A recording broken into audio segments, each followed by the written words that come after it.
s'il vous plaît, ce sont les thermocouples. Et ce sont très utilisés aussi en domaine biomédical. Qu'est-ce qu'un thermocouple? Faites cette expérience chez vous. Prenez n'importe quel deux métaux, peut-être le cuivre et l'aluminium. C'est clair? De même longueur. Et fusionnez les deux en un seul point. Laissons ça, métal 1 peut-être le cuivre, mais sans ça le métal 2 peut-être aluminium. Exposez cette soudure à une température, vous allez voir une différence de potentiel qui se crée. C'est clair ici? Et cette différence de potentiel qui se crée, le UAB, elle est, on peut dire, proportionnelle directement à la différence de température T2 moins T1. La température qui est là et la température qui est là. Ce qui fait, lorsque vous avez ce type d'équation, est-ce que c'est un capteur linéaire ou pas?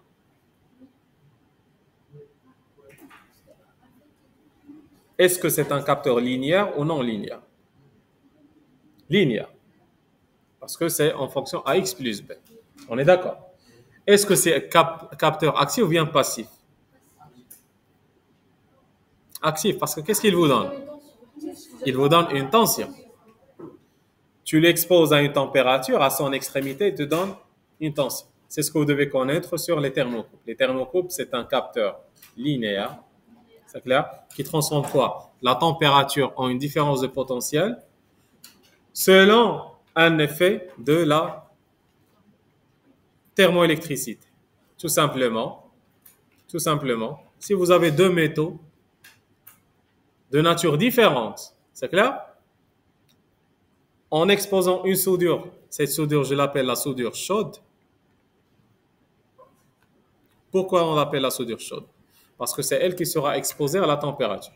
Et les autres, on l'appelle les soudures froides. C'est clair? Qu'est-ce qui va vous donner? Une différence de potentiel. Ce qui fait, qu'est-ce qui va faire la différence entre un thermocouple et un autre thermocouple à votre avis? Les métaux. Ce qui fait, les ingénieurs ils ont fait la combinaison de plusieurs métaux. Le tungstène, le cuivre, le fer, l'aluminium, tout ce que vous pouvez imaginer. Et ça va impacter quoi? Le alpha. Et le alpha, c'est quoi ici? Ça représente quoi? La sensibilité. Ce qui fait, différents matériaux vous donnent différentes sensibilités. Et bien sûr, un matériau, c'est ça la nature, un matériau cher et rare, c'est plus sensible. Comment? Deux mêmes métaux, ils vous donnent zéro. Exactement deux mêmes métaux, de même longueur, ainsi de suite, ils te donnent zéro. Tu dois toujours avoir impérativement deux métaux différents. C'est clair ici? Voilà. Comme ça. Le chromel et l'alumel. C'est clair? Regardez s'il vous plaît. Essayons de voir celle-là. C'est une très bonne question ici. Regardez. C'est quoi la température qu'on ressent, qu'on veut mesurer? C'est celle-là. Toujours à la soudure. Le lien entre les deux. Et là, c'est quoi? C'est la température de référence. Et pourquoi ici on a fait le cuivre et là c'est le cuivre? Pour que là on la mesure. Puisque ça produit une tension, on la mesure par quoi? Un voltmètre. Pourquoi s'il vous plaît on a fait ce montage? C'est pour garder la température de référence bien isolée. C'est correct. Mais pourquoi s'il vous plaît ici j'ai fait le même? Parce qu'on a dit que si c'est le même métaux, la différence c'est nul. Ce qui fait la tension qui sera là, c'est la même qui sera exactement ici. Parce que le fait que ce sont deux métaux la même chose, ils ne vont pas créer l'effet de thermoélectricité. Parce que tu mesures peut-être pas dans un environnement contrôlé. Peut-être la mesure, tu le fais dans un environnement ouvert. Et il faut que ça doit être contrôlé. Et pour qu'il soit contrôlé, ça doit être un environnement fermé. Dont la valeur, elle est connue, exactement. Ce qui fait, si tu sais, parce que le UAB, c'est quoi? C'est alpha, T2 moins T1. Si tu connais le alpha, il vient d'où? la nature des métaux. Le T1, ça vient où? C'est la référence. Tu peux connaître la température que tu as mesurée. À partir de quoi? Parce que le UAB, ça va être affiché sur le voltmètre. Le alpha, ça va être donné par le constructeur. La référence, c'est moi qui l'ai créée, la température de référence. Ce qui fait la valeur mesurée, ça va être T. Non, T1, il y a la référence. C'est clair? Voilà. Soyez bien. Il y a la référence. Et ça, c'est la température qui est comment? Inconnue pour vous, que je vais l'appeler peut-être le TX. Alors, le TX, c'est quoi? Ça sera quoi? Ça sera la tension UAB sur alpha plus la température de référence. Le UAB, qui te donne le UAB? C'est le voltmètre avec lequel tu as fait la mesure. Le alpha, qui te donne le alpha? C'est une caractéristique de ton thermocouple. C'est clair? Et bien sûr, la température de référence, tu l'as connue. Pourquoi? Parce que c'est toi qui tu as mis cet environnement. Et aussi quoi le problème? L'incertitude de voltmètre, l'incertitude avec laquelle tu as mesuré la température de référence, l'incertitude de alpha donnée par le constructeur. Tu as combien de sources d'incertitude? 3 sources d'incertitude. La température, la tension et le coefficient alpha, tu dois les ajouter pour corriger la température finale. Vous voyez maintenant là, les choses? Voilà. Bien sûr, le thermocouple, il a plusieurs utilisations parce que son étendue de mesure, il peut aller jusqu'au combien? 900, 1300, 1700. Il va se limiter à quoi? À la température de fusion de métaux avec lequel vous utilisez. Regardons ici. Peut-être ça, c'est parmi les applications de le thermocouple. On l'utilise pour faire quoi? Mesurer la température rectale ou bien la température à l'intérieur du corps, en l'injectant bien sûr à l'intérieur du patient. Ce schéma. Je veux connaître la température à l'intérieur parce que ce n'est pas la température externe, oui ou non? Comment on fait? Ce qui fait la soudure chaude, elle sera où? À l'extérieur. Et là, vous aurez quoi? Le métal 1 jusqu'au cette sortie et le métal 2 jusqu'au cette sortie. Oui, oui. Très bien. Ce qui fait à un moment donné ici, si les métaux ils sont très chers, on ne va pas les mettre jusqu'au la fin. Qu'est-ce que je vais faire? Un métal jusqu'à ici, un autre métal jusque là. Ce qui fait là, cette température, elle doit être connue.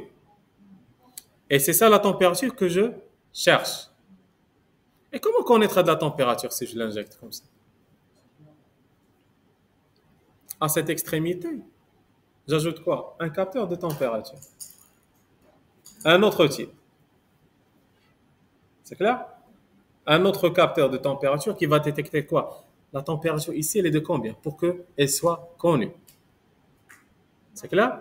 Et après, un autre qui est là, c'est lui qui va être inséré. Ou bien faire quoi à votre avis? Les continuer jusqu'à la fin et connaître la température à son extrémité. C'est clair, s'il vous plaît? Parce qu'à un moment donné, je dois connaître la température, elle est de combien? C'est une différence de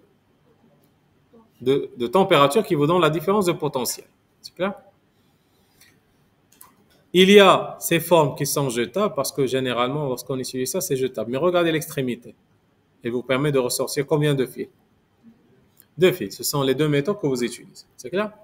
Voilà. C'est vraiment, il est très, très utilisé en médecine. Et parmi les références et les numéros que vous pouvez consulter, c'est ça. Généralement, regardez. Si le métal A et le métal B sont des valeurs différentes, regardez par exemple ici. Le platine avec 30% de rhodium, le métal B, c'est le platine avec 6% de rhodium, vous donne quoi? Un coefficient de Seebeck de combien? 5,96 micro-ohm. À combien? À 600 degrés Celsius. Avec l'erreur et ainsi de suite. Ce qui fait regarder les différents métaux vous donnent quoi? Différentes quoi? Et peut-être la valeur la plus grande, elle est où ici? C'est ça, le 58. C'est le nickel avec 10% de chrome avec Constantin. Ce sont des alliages de métaux qu'on utilise, mais c'est très cher. Ce qui fait cet alliage, est-ce que je vais rappeler toujours c'est le nickel 10% de chrome avec le Constantin et ainsi de suite? Non. Mais qu'est-ce qu'on fait? On dit c'est quel type. Et maintenant, les types sont connus. Maintenant, à la fin, lorsqu'on achète des termes au couple, on achète par type. Est-ce que c'est le type B, le type J, K, N, R, T, et ainsi de suite. Et chaque type, il a ses caractéristiques en termes de coefficient de Seebeck, en termes de métaux utilisés pour son utilisation. Comment?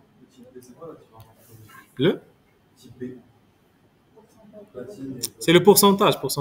C'est le platine avec 30% de radium. Et là, c'est le platine avec 6%. Ce qui fait la concentration de rhodium dans les deux métaux. Ça donne deux métaux différents.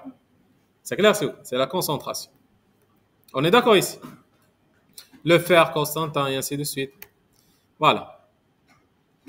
Et aussi, regardez. Pour cela, parce qu'on ne peut pas rappeler de platine et ainsi de suite, qu'est-ce qu'on a donné? Des couleurs selon certaines normes. Par exemple, la norme internationale, le type B, il est quoi? Gris et blanc. Le type E, c'est violet et blanc. Dans la norme française, c'est différent.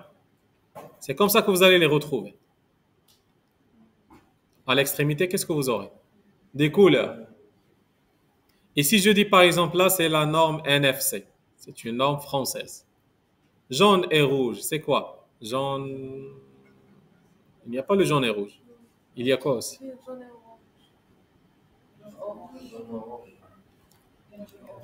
Jaune-orange, ça, peut-être c'est orange, on ne l'a pas vu. Jaune-orange, ça sera quoi? C'est le type E. C'est quoi maintenant le type E? Voilà, c'est l'unique. 10% de cran Constantin, ça vous donne ça, et ça, son utilité, son appareil de mesure, et ainsi de suite. On est d'accord ici? Voilà, on va s'arrêter là. Regardez, la courbe, généralement, elle est comment? Pour les différents types de métaux, c'est linéaire, vraiment linéaire.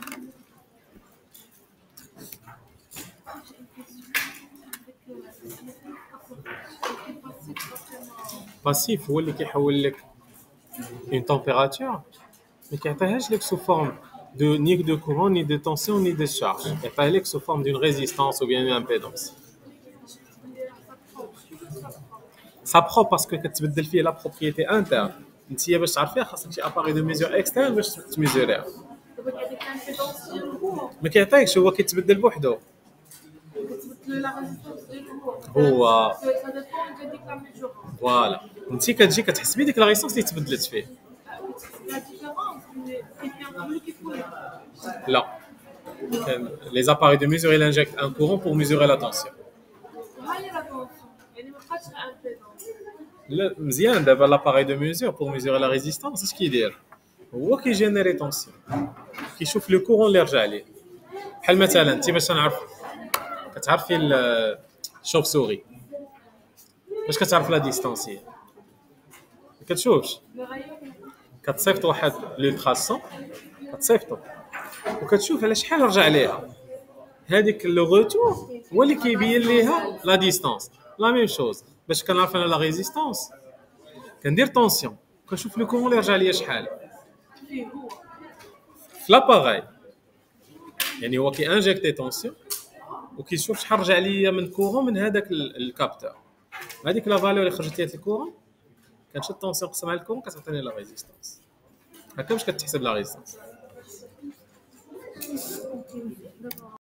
قولي لي